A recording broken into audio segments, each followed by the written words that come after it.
Welcome back again. இன்னைக்கு நம்ம பார்க்க போறது டென்ஸ் 2. நான் ஏற்கனவே உங்களுக்கு டென்ஸ் 1 நடத்தி முடிச்சிருக்கிற 12 டென்ஸையும் இன்னைக்கு நாம பார்க்க போறது டென்ஸ் 2. வாங்க அது என்னன்னு பார்க்கலாம். ஃபர்ஸ்ட் ஃபார்முலா மாடல்ல கொடுத்துருக்கிறேன், அதை ரீட் பண்றேன், கவனிங்க. Do, does, can, may plus main verb by present tense is equal to present tense. Did, could, might plus main verb by present tense is equal to past tense.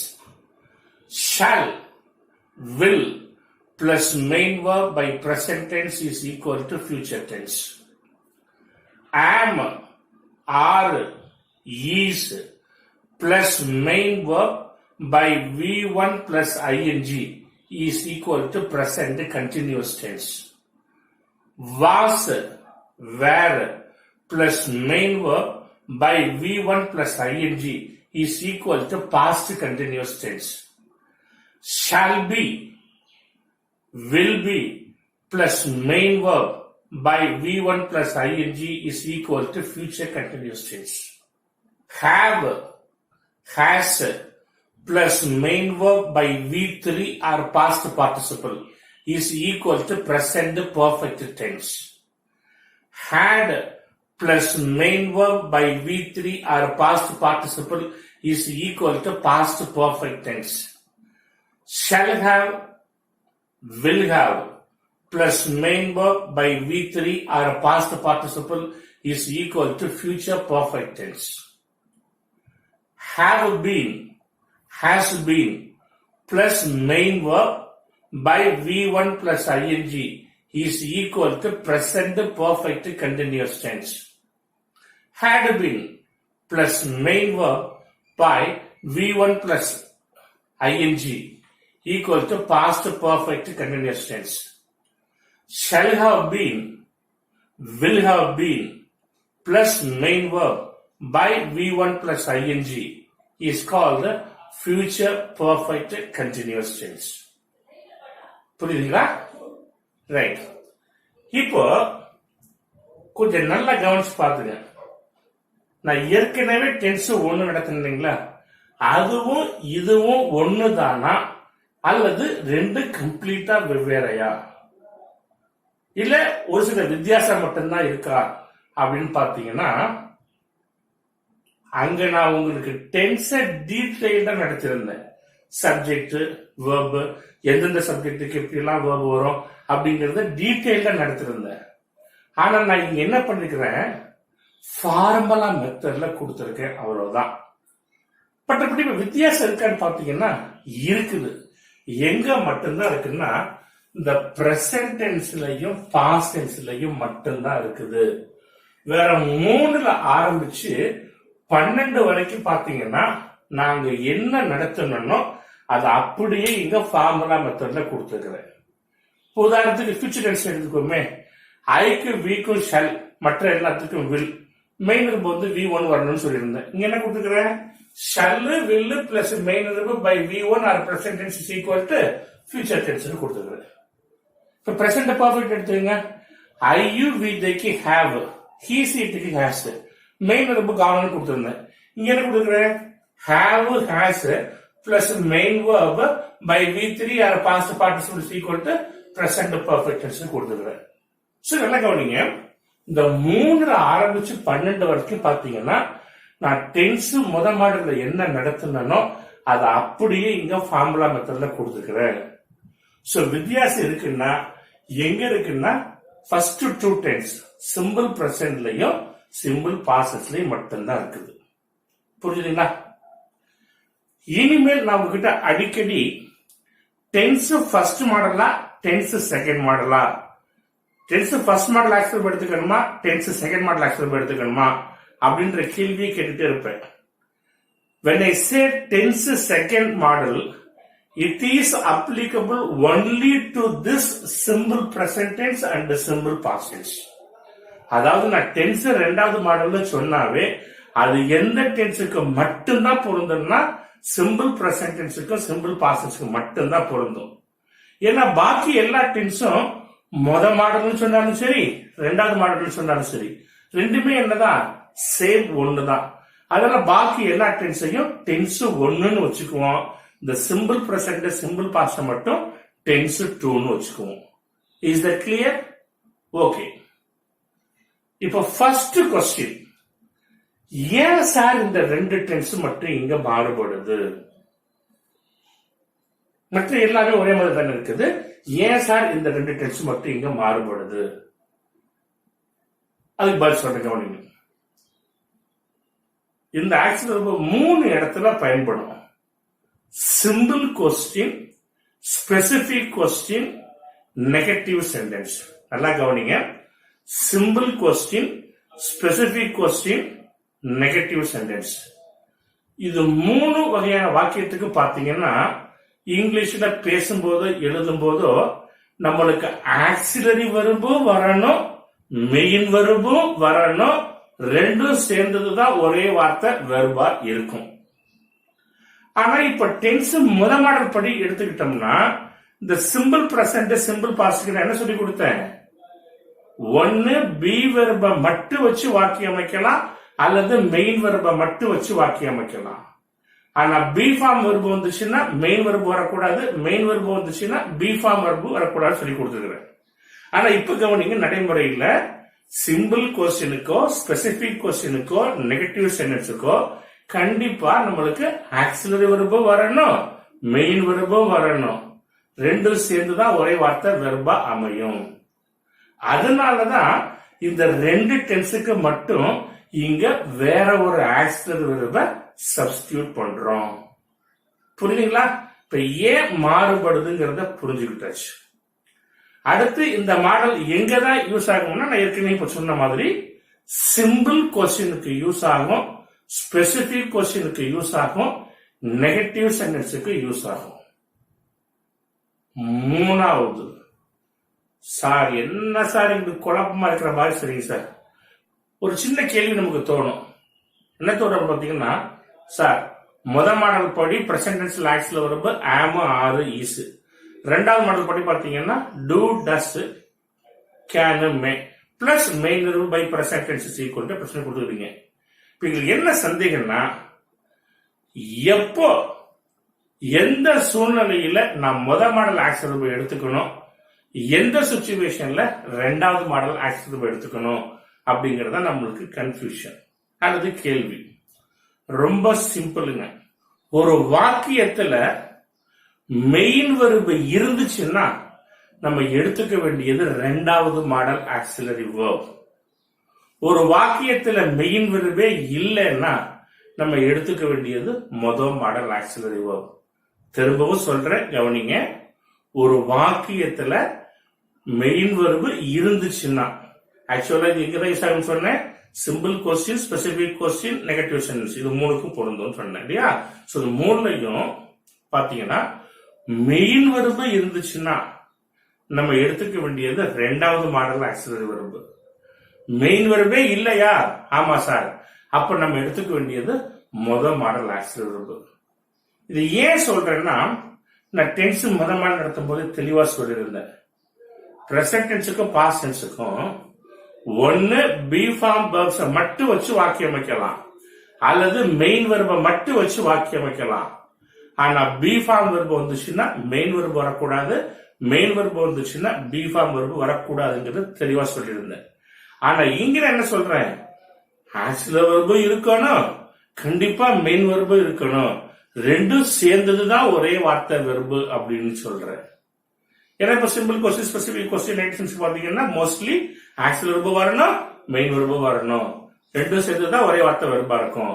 அதனாலதான் சொல்றேன், ஒரு வாக்கியத்துல main verb இருந்தா நம்ம எடுத்துக்க வேண்டியது ரெண்டாவது model auxiliary verb, main verb இல்லைன்னா நம்ம எடுத்துக்க வேண்டியது முதல் மாடல் ஆக்சிலரி வெர்ப். புரிஞ்சுதுங்களா? ரைட். இப்ப நான் ஃபார்முலாவா கொடுத்துருக்கிறேன். Do, does, can, may plus main verb by V1 or present tense is equal to present tense கொடுத்துக்கிறேன். பாஸ்ட் டென்ஸ்க்கு அதே மாதிரி did, could, might plus main verb by V1 or present tense is equal to past tense கொடுத்துக்கிறேன்.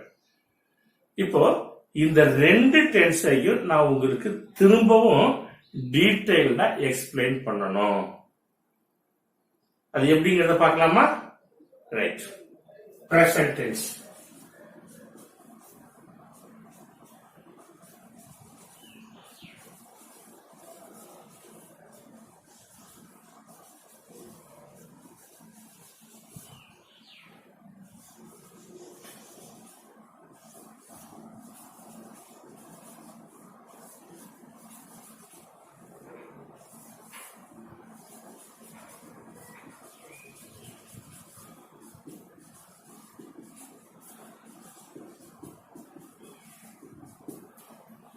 Okay, கவனிங்க. ரெண்டாவது model present tense. ரெண்டாவது model present tense அப்படின்னு சொன்னாவே நான் வழக்கமா சொல்ற மாதிரி, நீங்க எந்த நாட்டுல எங்க போய் இங்கிலீஷ்ல பேசினாலும் சரி, ஐயு வீதிக்கு டூ வரும், ஹீ ஷீட்டுக்கு மட்டும் டஸ் வரும். நல்லா கவனிங்க. ஏன்னா இது தேர்ட் பர்சன் சிங்குலர். நான் ஃபர்ஸ்ட் மாடல் நடத்தும் போது சொல்லிருக்கிறேன், ஒரு வெர்பு ஓவல முடிஞ்சா இஎஸ் சேர்க்கணும்னு சொல்லிட்டு. இப்ப நல்லா கவனிச்சீங்கன்னா, இப்ப present, past, present continuous, past continuous இதுல பாத்தீங்கன்னா பிரைமரி ஆக்சிலரி வெர்பான பி ஃபார்ம் வெர்ப்ஸ் யூஸ் பண்ணிருந்தோம்.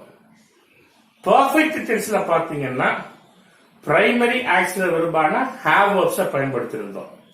இப்ப இங்க டென்ஸ் 2ல பாத்தீங்கன்னா பிரைமரி ஆக்சிலரி வெர்பான டூ ஃபார்ம் வெர்ப்ஸ் யூஸ் பண்றோம். புரியுதுங்களா? சோ ரெண்டாவது மாடல் பிரசன்ட் டென்ஸ் சொன்னாவே ஐ யூ வி தேக்கு ஆக்சிலரி வெர்ப் டூ வரும், ஹீ ஷீட்டுக்கு மட்டும் டஸ் வரும். இது ஆக்சிலரி வெர்பா வந்துச்சுன்னா உங்களுக்கு பிடிக்குதோ பிடிக்கலையோ, இதுக்கு அடுத்து கண்டிப்பாக ஒரு மெயின் வெர்ப் வரணும். அந்த மெயின் வெர்ப் பிரசன்ட் டென்ஸ்ல இருக்கணும், ஈக்குவல் டு பிரசன்ட் டென்ஸ். அடுத்து எல்லா சப்ஜெக்டுக்குமே கேன் வரலாம். ஆனா அந்த கேனுக்கு அடுத்து கண்டிப்பா ஒரு மெயின் வெர்ப் வரணும், அது பிரசன்ட் டென்ஸ்ல இருக்கணும், ஈக்குவல் டு பிரசன்ட் டென்ஸ். அதே மாதிரி எல்லா சப்ஜெக்டுக்குமே என்ன வரலாம்? மே வரலாம். ஆனா அந்த மேக்கு அடுத்து கண்டிப்பா ஒரு மெயின் வெர்ப் வரணும், அது பிரசன்ட் டென்ஸ்ல இருக்கணும், ஈக்குவல் டு பிரசன்ட் டென்ஸ். நல்லா கவனிங்க. இப்ப பிரசன்ட் டென்ஸ்ல ஒவ்வொரு சப்ஜெக்டுக்கும் 3 ஆக்சிலரி வெர்ப் வரலாம். ஐ யூ வி தேக்கு டூ வரலாம், கேன் வரலாம், மே வரலாம். ஆனா இது 3 சேர்ந்து ஒரே டைம்ல ஒன்னா வர முடியாது. ஒரு சிச்சுவேஷன்ல ஒன்னு மட்டும்தான் வரணும். ஆனா இது ஒவ்வொன்றுக்கு அடுத்து கண்டிப்பாக ஒரு மெயின் வெர்ப் வரணும், அது பிரசன்ட் டென்ஸ்ல இருக்கணும். இந்த ஆக்சிலரி வெர்ப், அந்த மெயின் வெர்ப், அது ரெண்டும் சேர்ந்துதான் ஒரே வார்த்தை வெர்ப் பிரசன்ட் டென்ஸ். இப்ப நீங்க ஒருவேளை கேள்வி கேட்கலாம், சார் அந்த டூ மட்டும் ஹீ ஷீட்டுக்கு மாறுபடுது, அப்ப கேனும் மேயும் ஹீ ஷீட்டுக்கு மாறுபடாதா அப்படின்னு கேட்டா மாறுபடாது. ஏன்னா இதையும் நான் உங்களுக்கு டென்ஸ் முதல்ல நடத்தும் போது இன்ட்ரோடக்ஷன் டு வெர்ப்ல தெளிவா சொல்லியிருக்கிறேன். என்ன சொல்லிக்கிறேன்? Only primary auxiliary verbs change according to person and the number of the subject, whereas model auxiliary verbs do not change அப்படின்னு சொல்லிக்கிறேன். இது பிரைமரி ஆக்சிலரி வெர்ப், அதனாலதான் சப்ஜெக்டுக்கு ஏற்ப பர்சனுக்கு ஏற்ப மாறுபடுது. ஆனா இது மாடல் ஆக்சிலரி வெர்ப், அதனாலதான் சப்ஜெக்டுக்கு ஏற்ப பர்சனுக்கு மாறுபடாது, எல்லாத்துக்கும் ஒண்ணுதான் வரும்.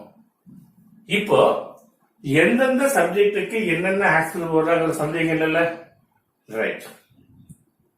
அடுத்து நான் சொல்றேன்னா, எப்ப டூவை எடுத்துக்கணும், எப்ப கேன் எடுத்துக்கணும், எப்ப மே எடுத்துக்கணும், நம்ம பேசும்போது எழுதும்போது அப்படிங்கிறது சொல்லித்தரேன். நல்லா கவனிங்க. இப்ப நான் சொல்லிக் கொடுக்கறது ஒரு ஷார்ட்கட் மெத்தட் தான், ஒரு ஒரு குறுக்கு வழின்னு வச்சுக்கோமே, அவ்வளவுதான். மற்றபடி இதை டீட்டெயிலா நீங்க தெரிஞ்சுக்கணும்னா என்னுடைய புத்தகத்திலேயே the uses of model auxiliaries, the uses of primary auxiliary கொடுத்துட்டு எப்பப்பெல்லாம் கேனை யூஸ் பண்ணலாம், எப்பப்பெல்லாம் மே யூஸ் பண்ணலாம், ஷெல்ல யூஸ் பண்ணலாம், வில்ல யூஸ் பண்ணலாம், குட்டை யூஸ் பண்ணலாம், மைட்டை யூஸ் பண்ணலாம், ஆம யூஸ் பண்ணலாம், ஆர யூஸ் பண்ணலாம் அப்படின்னு நான் தெளிவா கொடுத்துருக்கிறேன். ஆனா அங்க பார்த்து நீங்க டீட்டெயிலா தெரிஞ்சுங்க. இப்போ நான் சொல்றது எல்லாமே ஒரு ஷார்ட் கட் மெத்தட் தான், அதை நீங்க மனசுல வச்சுக்கணும். ஓகே, பயன்படுத்த பார்க்கலாமா? ரைட்.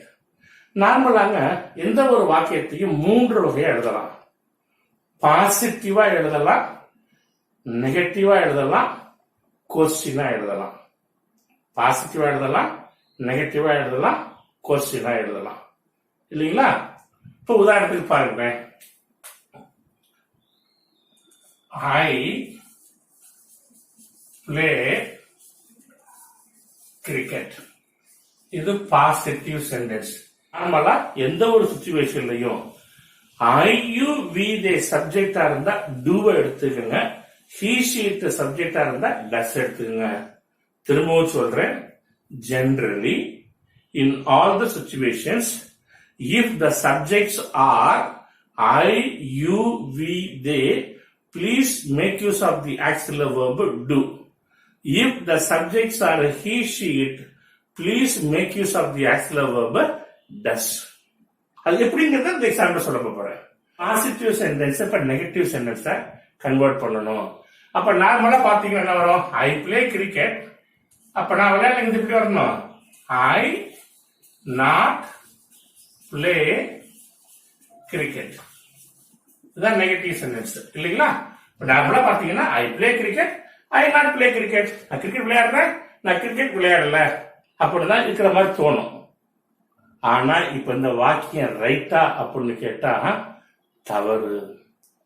என்ன தவறு அப்படின்னு கேட்டீங்கன்னா, இங்கிலீஷை பொறுத்த வரைக்கும் ஒரு வாக்கியத்துல நாட்டுங்கிற வேர்டு வந்ததுன்னாவே கண்டிப்பாக அதுக்கு முன்னாடி ஆக்சிலரி வெர்பு வரணும் வரணும் வரணும் வரணும். அது எந்த ஆக்சிலரி வெர்புங்கிறது அங்க உள்ள சப்ஜெக்டை பொறுத்த வரைக்கும் ஏற்கனவே வெர்பு எந்த டென்ஸ்ல இருக்குங்கிறத பொறுத்து அமையும். இங்க சப்ஜெக்ட் என்ன? ஐ. வெர்பு என்ன? Play present tense.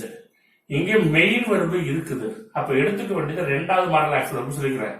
அப்ப 2வது மாடல்ல பிரசன்ட் டென்ஸ்ல ஐக்கு நார்மலா ஆக்சிலரி என்ன வரும்? டு. அதனால போறோம். இப்ப பாருங்க, I play cricket, I to not play cricket. இதே சிம்பிள் கொஸ்டின்ல கேட்போம். இப்ப you play cricket, you play cricket. பார்க்கறதுக்கும் எதிர்த்துக்கு வேணா கொஸ்டின் மாதிரி தெரியலாங்க, ஆனா இது கொஸ்டின் கிடையாது, ஸ்டேட்மெண்ட் தான். நான் கொஸ்டின் மாதிரி மாடுலேஷன் ஆஃப் வாய்ஸ்ல சொல்றேன். நான் ஏற்கனவே சொல்லிக்கிறேன், இல்ல நாளைக்கு கிளாஸ்ல அடுத்த கிளாஸ்ல உங்களுக்கு தெளிவா சொல்லுவேன். A simple question always starts with the auxiliary verb and ends with the question mark. இப்போ சிம்பிள் கொஸ்டின் எதை வச்சுதான் நீங்க ஆரம்பிக்கணும்? ஆக்சிலரி வெர்பை வச்சுதான் ஆரம்பிக்கணும். அப்போ பிளேங்கிறது பிரசன்ட் டென்ஸ், சப்ஜெக்ட் வந்து யூ. அப்போ 2வது மாடல் ஆக்சிலரி வெர்புக்கு எடுத்துக்கணும், ஏன்னா மெயின் வெர்பு இருக்குது. அப்ப 2வது மாடல்ல பிரசன்ட் டென்ஸ்ல யூ ஆக்சிலரி வெர்பு என்ன வரும்? டு. அப்ப கரெக்டான கேள்வி ஃபார்ம் என்னது? To you play cricket? That's a correct answer. இப்ப இதுல எது வெர்புன்னு பாத்தீங்கன்னா டு பிளே. இதுலயும் எது வெர்புன்னா டு பிளே. வெறுமனே பிளே மட்டும் வெர்புன்னு குறிக்க கூடாது. திரும்ப திரும்ப சொல்றேன், இந்த ஆக்சிலரி வெர்பு அந்த மெயின் வெர்பு ரெண்டும் சேர்ந்ததுதான் ஒரே வார்த்தை வெர்பு பிரசன்ட் டென்ஸ். அடுத்து ஸ்பெசிபிக் கொஸ்டின் கேட்கலாமா? உதாரணத்துக்கு, where do you play cricket? நீ எங்க கிரிக்கெட் விளையாடுற? Question word. ஃபர்ஸ்ட் கொஸ்டின் வேர்டுக்கு அடுத்து கண்டிப்பாக 99% ஆக்சிலரி வரணும் வரணும் வரணும் வரணும். அடுத்து சப்ஜெக்ட், அடுத்தது மெயின் வேர்ப். இந்த பிளே அப்படிங்கிறது பிரசன்ட் டென்ஸ். அப்ப 2வது மாடல் இருக்கு, 2வது மாடல் ஆக்சிலரி எடுத்துக்கணும். 2வது மாடல்ல பிரசன்ட் டென்ஸ்ல யூ ஆக்சிலரி என்ன வரும்? டு. அதனாலதான் where do you play cricket? புரியுதுங்களா? சோ நார்மலா எந்த சுச்சுவேஷனா இருந்தாலும் சரிங்க, ஐயு வி சப்ஜெக்ட்னா ரெண்டாவது மாடலை பொறுத்த வரைக்கும் நம்ம எடுத்துக்க வேண்டிய ஆக்சுவல் ஒரு டூ.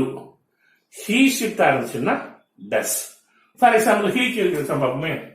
இப்ப ஹீ லைக்ஸ் மேங்கோ, அதுவே ஹீ நெகட்டிவ் சொல்லுமா, he does not like mango. அடுத்தது கேள்வி, does he like mango? Okay, why does he like mango? இங்க பாருங்க, இந்த வாக்கியத்தில் எது வருதுன்னா லைக்ஸ், இந்த வாக்கியத்தில் எது வருதுன்னா டஸ் லைக், இந்த வாக்கியத்தில் எது வருதுன்னா டஸ் லைக், இந்த வாக்கியத்தில் எது வருதுன்னா டஸ் லைக். சோ அதான் சொன்னேன், ஐயு வி சப்ஜெக்டா இருந்தா டு, ஹீ ஷிட் சப்ஜெக்டா இருந்தா டஸ். நார்மலா அதை எடுத்துக்கணும். புரிஞ்சுங்களா? அடுத்து நான் சொன்னேன் எல்லா சப்ஜெக்டுக்குமே கேன் வரலாம்னு சொல்லிட்டு. இப்ப கேன் என்ன அர்த்தம் பாப்போம். இங்கிலீஷ் சொன்னா பி ஏபிள் டு அர்த்தம். தமிழ்ல முடியும், முடியுமா, முடியாதா? நல்லா கவனிச்சுங்க. தமிழை பொறுத்த வரைக்கும் முடியும், முடியுமா, முடியாதா, இந்த சிச்சுவேஷன் வந்தா மட்டும் பிரசன்ட் டென்ஸை பொறுத்த வரைக்கும் எல்லா சப்ஜெக்டுக்கும் நீங்க எடுத்துக்க வேண்டிய ஆக்சுவல் என்னங்க, கேன். திரும்பவும் சொல்றேன், முடியும், முடியுமா, முடியாதா, இந்த சிச்சுவேஷன் வந்தா மட்டும் பிரசன்ட் டென்ஸை பொறுத்த வரைக்கும் ரெண்டாவது மாடல்ல எல்லா சப்ஜெக்டுக்கும் நம்ம எடுத்துக்க வேண்டிய ஆக்சுவல் என்ன, கேன். கேனுக்கு எடுத்து கண்டிப்பா என்ன வரணும், இன்னொரு மெயின் வெர்பு வரணும். ஃபார் எக்ஸாம்பிள் உன்னோட சொல்றேன், ஃபர்ஸ்ட் முடியுமாங்கிற கேள்வி கேட்போம். இப்ப can you do me a favour, உன்னால எனக்கு ஒரு உதவி செய்ய முடியுமா?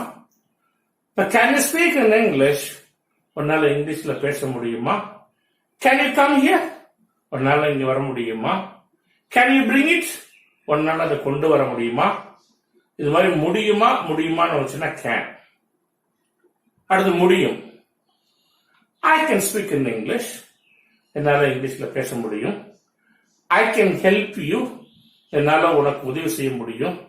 I can meet you in the evening, என்னால உன்னை ஈவினிங் இந்த மாலையில சந்திக்க முடியும். இது மாதிரி முடியும், முடியும், முடியுங்கிற சூழ்நிலை. அடுத்து முடியாதா, can't you keep quiet in the classroom, class ரூம்ல வாயை மூடிட்டு இருக்க முடியாதா? can't you run fast, உன்னால வேகமா ஓட முடியாதா? can't you come early to school, உன்னால ஸ்கூலுக்கு சீக்கிரமே வர முடியாதா? யோசிச்சுங்க. எப்படி முடியும், முடியுமா, முடியாதா, இந்த சிச்சுவேஷன் வந்தா மட்டும் எந்த சப்ஜெக்டா இருந்தாலும் சரி பிரசன்ட் டென்ஸ்ல ரெண்டாவது மாடல்ல நீங்க எடுத்துக்க வேண்டிய ஆக்சுவல் என்ன, கேன். புரிஞ்சுதுங்களா? அடுத்தது எல்லா சப்ஜெக்டுக்குமே மே வரலாம்னு சொன்னேன். இந்த மேக்கு மட்டும் தனிப்பட்ட முறையில் முழு அர்த்தம் சொல்லவே முடியாதுங்க. எக்ஸப்ட் மே அப்படிங்கிற மாசத்தை தவிர, அதாவது இந்த மாசத்தை தவிர மற்றபடி அது இன்னொரு மெயின் வெர்பு கூட சேரும் போதுதான் அதனுடைய முழுமையான அர்த்தம் நம்மளுக்கு கிடைக்கும். அதனால கொஞ்சோண்டு அர்த்தம் மட்டும் சொல்லி வைக்கிறேன். லாம் அல்லது லாமா. நல்லா கவனிங்க, இப்ப சொல்லி கொடுக்கறது எல்லாமே ஷார்ட்கட் மெத்தட் தான். டீட்டெயிலா தெரிஞ்சுக்கணும்னா uses of primary auxiliary verb, modal auxiliary verb டீட்டெயிலா தெரிஞ்சுக்கலாம். இப்ப சொல்லி கொடுக்கறது ஷார்ட்கட் தான். சோ லாம் அல்லது லாமா, இந்த சிச்சுவேஷன் வந்தா மட்டும் பிரசன்ட் டென்ஸை பொறுத்த வரைக்கும் எல்லா சப்ஜெக்டுக்கும் நம்ம எடுத்துக்க வேண்டிய ஆக்சிலரி என்னங்க, may. For example, may I come in sir, நான் உள்ளே வரலாமா? May I go to rest room, நான் ரெஸ்ட் ரூம் போகலாமா? மே ஐ ஹெல்ப் யூ, நான் உனக்கு உதவி செய்யலாமா? அடுத்தெல்லாம் யூ மே கம் இன், நீ உள்ளே வரலாம். யூ மே டூ இட், நீ அதை செய்யலாம். இட் மே ரெயின் டுடே, இன்னைக்கு மழை பெய்யலாம். புரிஞ்சுங்களாங்க? சோ லாம் அல்லது லாமா இந்த சிச்சுவேஷன் வந்தா மட்டும் பிரசன்ட் டென்ஸை பொறுத்த வரைக்கும் எல்லா சப்ஜெக்ட்டுக்கும் நம்ம எடுத்துக்க வேண்டிய ஆக்சுவல் வெர்பு மே. அடுத்து பாஸ்ட் டென்ஸை டீடைலா பார்ப்போம். பாஸ்ட் டென்ஸ்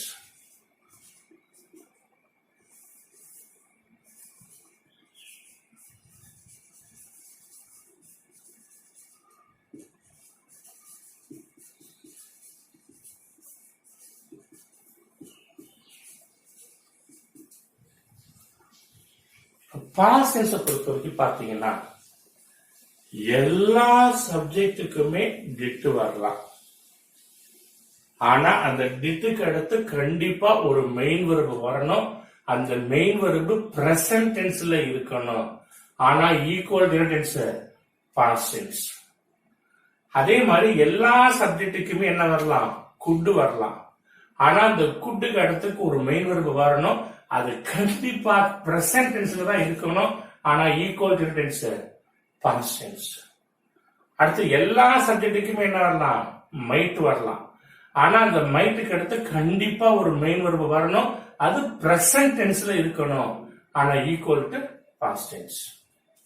இப்ப நல்லா கவனிங்க, முன்னாடி பார்த்த பிரசன்ட் டென்ஸ்லயும் மெயின் வெர்பு பிரசன்ட் டென்ஸ்ல தான் இருந்துச்சு. இப்ப நம்ம பாக்குற பாஸ்ட் டென்ஸ்லயும் மெயின் வெர்பு பிரசன்ட்ல தான் இருக்குது. நல்லா கவனிங்க, ஃபியூச்சர் டென்ஸ்லயும் பாத்தீங்கன்னா மெயின் வெர்பு தான் இருக்கும், பிரசன்ட் டென்ஸ்ல தான் இருக்கும். சோ இந்த மெயின் வெர்பை மட்டும் வச்சுட்டு அது எந்த டென்ஸ் அப்படின்னு உங்களால கண்டுபிடிக்க முடியாது, சொல்ல முடியாது. பின்ன எதை வச்சுதான் சொல்ல முடியும்னா அதுக்கு முன்னாடி உள்ள ஆக்சிலரி வெர்பை வச்சுதான் அது பிரசன்ட் டென்ஸா பாஸ்ட் டென்ஸா ஃபியூச்சர் டென்ஸா அப்படிங்கறத உங்களால சொல்ல முடியும். ஒருவேளை ஆக்சிலரி வெர்ப் ஆனது டூவோ டஸ்ஸோ கேனோ மேயோ இருந்தா அது பிரசன்ட் டென்ஸ். ஒருவேளை ஆக்சிலரி வெர்ப் ஆனது டிட்டோ குட்டோ மைட்டோ இருந்துச்சுன்னா பாஸ்ட் டென்ஸ். ஒருவேளை ஆக்சிலரி வெர்ப் ஆனது ஷல்லோ வில்லோ இருந்துச்சுன்னா ஃபியூச்சர் டென்ஸ். இப்ப புரியுதுங்களா? அதனாலதான் நான் திரும்ப திரும்ப சொல்றேன், கண்டிப்பா ஆக்சிலரி வெர்ப் இருக்கணும், மெயின் வெர்ப் இருக்கணும், ரெண்டும் சேர்ந்துதான் ஒரே வார்த்தை வெர்பு அப்படின்னு சொல்றது காரணம் இதான். இப்ப எந்தெந்த சப்ஜெக்டுக்கு என்னென்ன ஆக்சிலரி வெர்ப் வரலாம் அப்படிங்கிறது கன்ஃபியூஷன் இல்லை இல்லைங்களா? அடுத்து எப்ப எதை எடுத்துக்கிறது? பாஸ்ட் டென்ஸ்ல பொதுவா 99% எல்லா சப்ஜெக்டுக்குமே என்னதாங்க வரும், டிட் தாங்க வரும். பாஸ்ட் டென்ஸை பொறுத்த வரைக்கும் 99% எல்லா சப்ஜெக்டுக்குமே என்னதான் வரும், டிட் தான் வரும். உதாரணத்துக்கு கவனிங்களேன், ஐ wrote a letter. இது பாசிட்டிவ் சென்டென்ஸ் இல்லைங்களா? ரோட்டுங்கிறது பாஸ்ட் டென்ஸ். இப்ப நெகட்டிவ்ல ஒரு சென்டென்ஸ் நான் எழுத போறேன் பாருங்க. I did not write a letter. First sentence தான் எழுதுனேன். அடுத்து நான் கடிதம் எழுதல, negative. I did not write. இதுல வரும்பு did write. என்ன டென்ஸ்? Past tense. அடுத்து இதே கேள்வி கேட்போமே, did you write a letter? நீ ஒரு கடிதம் எழுதினாயா? இதுல எது வரும்பு? did write. என்ன டென்ஸ்? Past tense. அடுத்தது ஒரு ஸ்பெசிஃபிக் கேட்போமே, when did you write her a letter? இங்க பாருங்க, did write. நீ அவளுக்கு எப்போ ஒரு கடிதம் எழுதுன? இப்படி நார்மலா பாத்தீங்கன்னாவே 99% எல்லா சப்ஜெக்ட் மேக்ஸிமம் தான் வரும், டிட் தான் வரும். அடுத்து நான் இப்ப பிரச்சனை சொல்லியிருந்தேன், முடியும், முடியுமா, முடியாதா, இந்த சிச்சுவேஷன் வந்தா மட்டும் எல்லா சப்ஜெக்டுக்கும் பிரசன்ட் எடுத்துக்கணும்னு சொல்லியிருந்தேன். அதே இது பாஸ்ட் சிச்சுவேஷன்ல வரும்பொழுது எல்லா சிச்சுவேஷனுக்கும் இந்த 3 சிச்சுவேஷனுக்கு எடுத்துக்கங்க, குட் எடுத்துக்கங்க. அடுத்து பிரசன்ட் டென்ஸ்ல மேக் என்ன சொன்னேன், லாம் லாமா. அதுவே பாஸ்ட் சிச்சுவேஷன் வரும்போது மைட் எடுத்துக்கங்க. உதாரணத்துக்கு he could do it. could எடுத்துக்கோமே, he could do it. எது வருது? could. அடுத்து it might rain today. it might rain today. புரிஞ்சுங்களா? சோ மாணவர்களே, இப்போ டென்ஸ் ரெண்டாவது மாடலையும் டீட்டெயில்ல நடத்தியாச்சு. அதாவது எந்தெந்த சப்ஜெக்டுக்கு என்னென்ன ஆக்சிலரி வரும் பிரசன்ட் டென்ஸ்ல, அதே மாதிரி பாஸ்ட் டென்ஸ்ல எந்தெந்த சப்ஜெக்டுக்கு என்னென்ன ஆக்சிலரி வரும், பிளஸ் மெயின் வெர்பு எப்படி இருக்கணும் அப்படிங்கறது தெரிஞ்சுக்கிட்டாச்சு. அடுத்தது எப்போ எப்போ